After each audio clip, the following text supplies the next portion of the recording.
बच्चों हम लोग जूनियर की कक्षा में पढ़ते हैं 6th 7th 8th में। तो अक्सर हम लोग पूर्णांकों से हमारा सामना होता है और अक्सर हम लोग कंफ्यूज हो जाते हैं कि जब हमारे पास एक सामान्य संख्या होती है धनात्मक संख्या, तो उसको जोड़ना या घटाना बहुत आसान होता है। लेकिन जब हमारा सामना होता है पूर्णांकों से, जहाँ पर प्लस भी है और माइनस भी है, तो वहाँ अक्सर हम कंफ्यूज हो जाते हैं कि हम किस तरह से इन्हें जोड़ें घटाएं।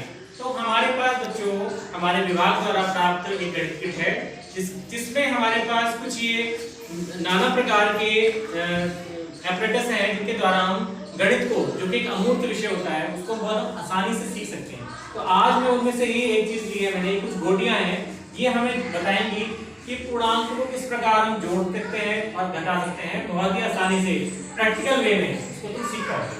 बच्चों यहाँ पर मेरे पास कुछ गोटियां हैं, ये दो कलर में है, एक तरफ से ये लाल है और दूसरी तरफ से ये नीली है। सारी गोटियां एक ही तरह की हैं, एक तरफ से लाल है और एक तरफ से नीली है। तो अगर हम मान लें कि जो लाल रंग है ये धनात्मक है, ये प्लस का है, और ये जो नीला रंग है ये माइनस का है, तो जो सवाल तुम अपनी कॉपियों में या ब्लैक बोर्ड पर हम लोग हल करते हैं उन्हें हम देखो वास्तविक जीवन में हल कर सकते हैं। तो ये सीखने के लिए बहुत ही अच्छा एक तरीका है, प्लेटफॉर्म है, जो तुम्हारे मस्तिष्क को बहुत अच्छी तरह से चीजों को सिखा पाएगा। तो बच्चों मैं यहाँ पर एग्जांपल ले रहा हूँ।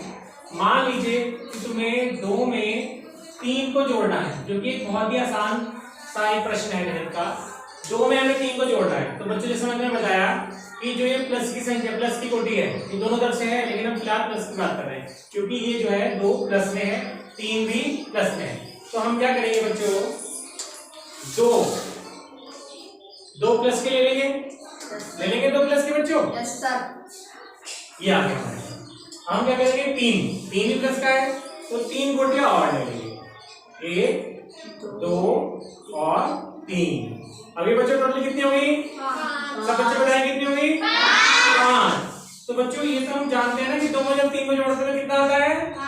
5।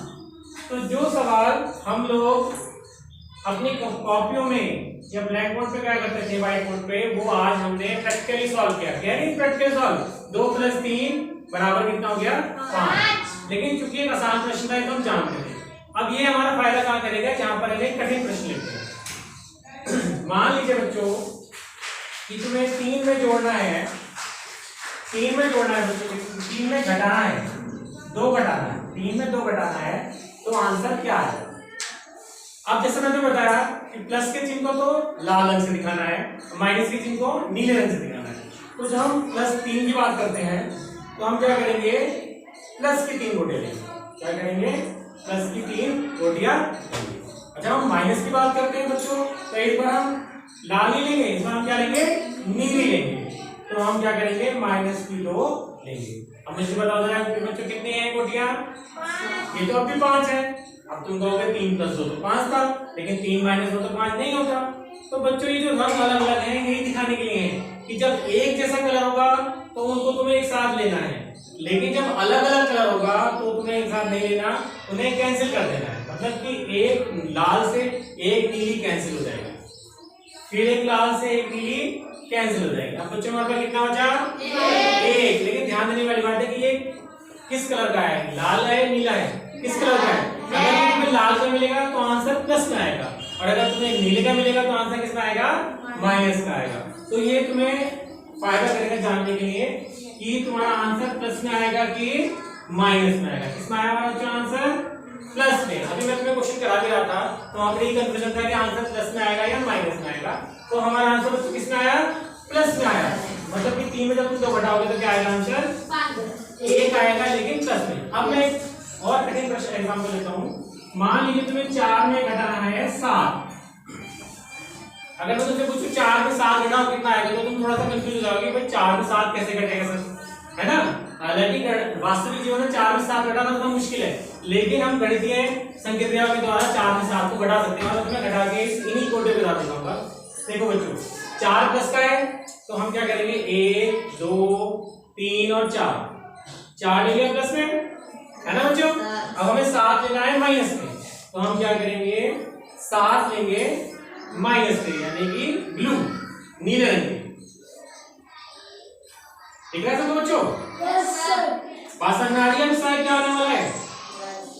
अगर ये एक ही रंग के होते तो हम सबको काउंट कर लेते, गिन लेते, लेकिन चूंकि ये अलग अलग रंग के हैं तो हम फिर से वही होगा, एक नीले से एक लाल कैंसिल, एक नीले से एक लाल कैंसिल, एक नीले से एक लाल कैंसिल, एक नीले से एक लाल कैंसिल। अब कितने बच्चे बचे हमारे पास? तीन। तीन का बचे, लेकिन इसका कलर क्या है, रंग क्या है इसका? लाल है कि नीला है? अगर ये लाल रंग के आते हैं तो ये आंसर किसमें आता? प्लस में, लेकिन चूंकि बच्चे नीले रंग के आए तो आंसर किसमें आएगा? माइनस में। देखो पहली बार तुमने अपने वास्तविक जीवन में एक प्रश्न को हल करते हुए देखा है, 4 में 7 घटा के आंसर कितना आएगा? माइनस में। माइनस का क्या आएगा बच्चों? कितना आएगा माइनस का? 3, क्योंकि ये नीले रंग के इसमें माइनस में आया था, लाल रंग में तो प्लस में आता। तो अब मैं समझता हूँ तुम्हारा कंफ्यूजन दूर हो गया होगा कि जब हम छोटी संख्या में बड़ी संख्या घटाते हैं तो आंसर क्या आता है? किसमें आता है आंसर? माइनस में आता है। देखो आप देख सकते हो 4 छोटा था 7 बड़ा था, तो आंसर किसमें आया? माइनस में आया। तो मैं समझता हूँ कुछ हद तक आपका कंफ्यूजन दूर हुआ है ना बच्चों? तो इसी के साथ हम ये आज का प्रैक्टिकल यहीं पर समाप्त करते हैं और यहाँ खुद हल करो।